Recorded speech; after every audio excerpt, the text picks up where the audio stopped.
This clip is brought to you by SaveWithConrad.com.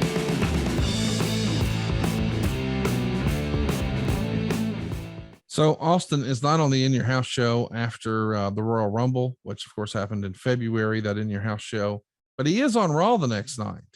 And on that very seemingly random episode of Raw, Vince McMahon would refer to Steve Austin as having a stone cold personality, which I guess is the first time we heard that phrase associated with Austin. And thankfully, on March 2nd, they're going to go ahead and drop the Ringmaster moniker, and we never hear from it again, which is probably a blessing.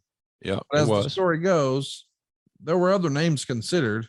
Yeah. Silly shit like Chili McFreeze. I can't imagine this Steve Austin character has a Chili McFreeze personality. My God. That comes out of a marketing meeting, or it comes out of a room filled with people that most of them don't have product knowledge, and they're not fans, and they're tongue-in-cheeking it. That shows you their lack of respect in general for the business. And Chili McFreeze, are you shitting me? That's what you guys got today. See, that's how I managed, and I wasn't so popular in some of those meetings, because I'd walk in and say, "We're having a meeting so you can present this shit." You got to be kidding me, fellas, ladies, gentlemen, whatever. So, but it was horrible. It was horrible. I can just feel it's like having a number one draft pick. You draft Trevor Lawrence for the Jags, and then you move him to split end. What? What the hell are you doing? Yeah. So it's like thinking Alabama's not going to win the national title. I told you several weeks ago, they're still my favorite to win the title. It's looking like they are the favorite right now. Yeah, the quarterback got hot at the right time. It's like March Madness. The secret to betting on these games is which team had the momentum before they stopped and started practicing for the bowl, and who's got the best quarterback. And you guys got the best quarterback. Checking all the boxes. And so was Steve here in early March. He's on a Texas loop working another fellow Texan, Shawn Michaels. Now, remember, this is early March, so this is before the boyhood dream has come true. But we know just a month later, Shawn Michaels is going to be the world champ. And that's got to be a good sign, because if he likes working with you, maybe you've got some upward mobility, especially since Diesel and Razor have both given notice. All the dominoes are falling in place. But again, you got to wonder, if Diesel and Razor hadn't left, what if Scott Hall and Kevin Nash stuck around, the NWO was not born? Would Austin have had the same opportunity to bubble up to the surface? Absolutely. And I'll tell you why, Conrad, that DTA is not just a marketing slogan. Don't trust anybody. As much as I know he's very close to Kevin Nash, as I am. I got a nice text the other day from Kevin. You know, he said, "I can't believe we aren't seeing each other, because you live in Jack's Beach and I live in Daytona Beach. It's probably an hour and change drive, but that's the wrestling business for you. And someday we'll all regret it, because we'll say, oh, damn, I didn't go see that guy." But in any event, Austin was not going to let anybody, a spouse, a family member, anybody, screw up this fucking trip. So whether it be Hall or Nash or the almighty NWO or wherever the fuck, he could give a shit less. It's like, it's a team game, Conrad, but it's got strong individual personality traits. So Hall and Nash would have meant nothing to Steve's push or him getting over. The audience was getting Steve Austin over. But I'll agree with you. Shawn had Vince's ear. Yeah. And so consequently, that's a good thing for Austin. Shawn knew that he'd get in a match with Steve and not get beat all to hell. It wasn't like working with Vader, for example. And all due respect to Leon, God bless him. So no, I getting to work with Shawn didn't realize then he could touch it, feel it, everything. He knew exactly what he was getting into, and he liked what he felt with Austin. Hey folks, it's time to take your podcast game to the next level. And you certainly want to get your almighty push. My God, we have to have a push, right? We'll get that over to adfreeshows.com. Now, I'm telling you, if you're a fan of Grilling JR, adfreeshows.com has the entire episode library, and it's got no ads.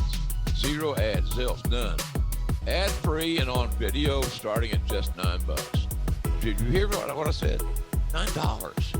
You spend more than that at Starbucks, for God's sakes. 2 mornings. But that's not all, folks. We got tons of bonus content, including my after-hours roundtable, where drinking was involved with Eric and Tony. You simply will not find a better value in all of wrestling. Hey, look, don't make me go red ass, because by God, you know I will. Hurry over to adfreeshows.com right now and sign up. And I thank you.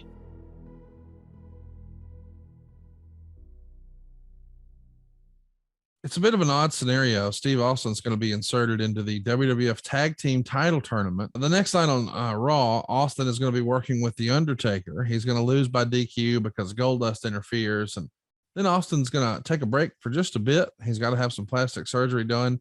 That kick from Mark Marrow really did some damage. But then he's back at it, man. And he's trying to get this character over. And he had this to say in his book. I remember running down Aldo Montoya on one of our TV shows. He had that yellow mask on his face, and I called it a jockstrap. I just cut him and cut him and cut him. And then later on, when I watched the show, I noticed that some of these good things I'd said didn't make air. I was like, man, what the hell? We were in a real snowy town in the Northeast at a building in Lowell, Massachusetts. And I called Vince aside and I said, Vince, can I talk to you? And he said, yeah. And I said, man, what's going on? It seems like every time I say something, y'all take it back to the shop and chop all my stuff out. And Vince said, well, Steve, your stuff is making the people laugh back in the studio. We're concerned because as a heel, we want the fans to not like you. And I said, well, Vince, let me tell you something. I'm 6'2", 250 pounds. I got a bald head and a goatee. I got black trunks and black boots and a big mouth. And man, if you take my personality away from me, I can't compete with anybody here. You got guys here 6'10", 7 feet, 300 pounds, whatever. If you give me my personality, I can compete with anybody. I guarantee it. Vince listened to me and said, okay. Then he walked off. We left it at that. But Vince had gotten the message. He started letting me just go. He stopped editing a lot of my lines out of the show. Vince was beginning to feel and understand the Stone Cold character, which was essential in the development of my in-ring persona. Now, this story in and of itself is easy to just hear and move on and say, well, okay. But if there are people who are in the wrestling business, I don't think the importance of this conversation can be emphasized enough. Do you, Jim? Well, I don't think talents do what Steve did frequently. They gotta have the balls to approach Vince and say, can we talk for a second? Yeah. When the truth be known, he loves those discussions. He loves that aspect of his life as the owner of the company. And he likes to, he's always thinking. But I think he was just really thinking of ways to make the company better. Finish my thought. But I think a lot of talents don't do it because they're intimidated or they don't know how to communicate. Right. We've said this so much in the show, and I hope some folks will accept what I'm trying to say as being something important in your real life, not your wrestling fan life. You just got to be able to communicate, man.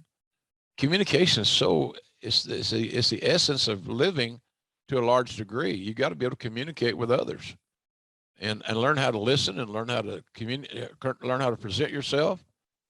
But a lot of guys didn't have the confidence that Steve had in himself, or what he perceived to be the autonomy to approach Vince in a very serious manner to talk about these issues.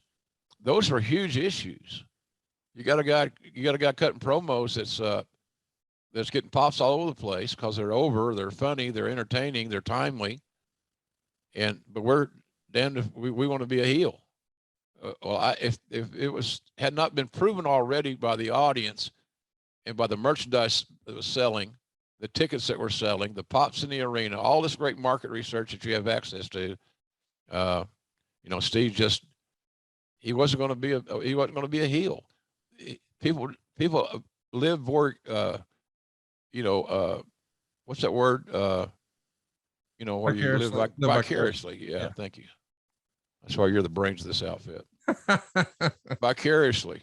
And but he was just he was perfect for that role. The take this job and shove it mentality. And little did we know at that time that Mr. McMahon would become the top heel in the territory and Steve would become the top babyface. Well, this is a real paradigm shift. You know, I mean, we're not too far removed from, you know, we've got a garbage man gimmick and we've got a plumber gimmick, and now we've got a good bad guy. I mean, or a bad good guy, whatever.